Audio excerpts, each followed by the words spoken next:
Isu selingkuh dengan Raffi Ahmad yang menghebohkan publik beberapa waktu lalu, rupanya masih berimbas pada Nita Gunawan. Bahkan saat Nita Gunawan membeli mobil baru, model asal Kudus, Jawa Tengah ini dituding merupakan hasil dari selingkuh dari suami Nagita Slavina. Tuduhan tersebut lantas membuatnya sakit hati. Pasalnya, dikatakan Nita, banyak orang yang asal menghakiminya.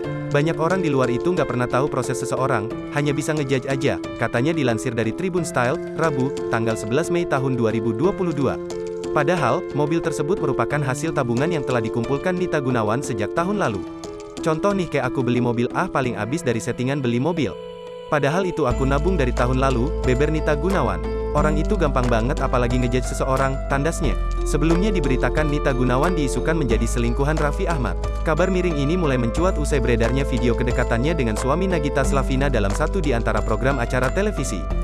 Tak berhenti sampai di sana, unggahan Nita saat dirinya bertemu dengan Raffi Ahmad di Bali semakin menimbulkan kecurigaan netizen.